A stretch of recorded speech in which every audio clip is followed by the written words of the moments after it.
Surprise gift from Mama and Baba this Ramadan.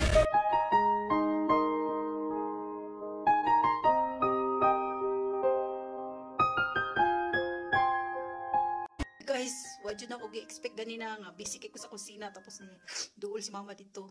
Tapos sabi pa niya ay, close your eyes. Tapos sabi ko bakit? Sabi niya, gifili yun eh. Tapos siyempre gi-close ko din yung eyes ko. Tapos pag ano ko, dilak mo na. Sabi niya, eftahe.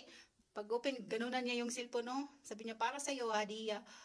Naiyak talaga ako kanina. Grabe, sobra. Ninag ko si mama. As in talaga. Oh, di ba?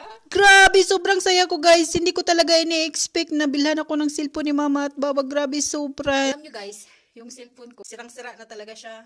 Inis-cut-stipan ko na lang siya. Tapos, laging sabi ni mama na, magbili ka na. Wala pa talaga akong pambili.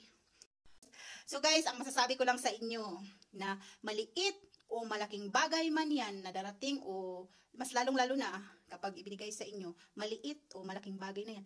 Lagi kayong magpapasalamat sa nagbigay o saan man galing yung mga bagay o blessing. Lagi kayong magpapasalamat sa kanya, sa kanila, and lalong-lalo na kay God. Para ma-appreciate ni God at ma-appreciate sa nagbigay at saka kapag mag-collab na sila, triple or dodoblehin pa siya ng 4 na beses yung blessings na matanggap mo. Kapag marunong kang magpasalamat, marunong kang mag-appreciate sa lahat ng mga mabuting bagay, masama man o mabuti na darating sa buhay mo, laging magpapasalamat kay God. Yun lang talaga. Bye-bye, God bless. Ingat tayong lahat. Hopefully, lahat ng mga OFWDH, be positive, be strong. Lahat na bagay ay may katapusan.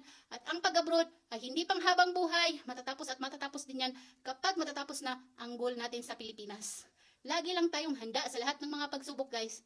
Laban! Kagwapa ni Kadi. Happy 10 days Ramadan, everyone! Bye-bye, God bless!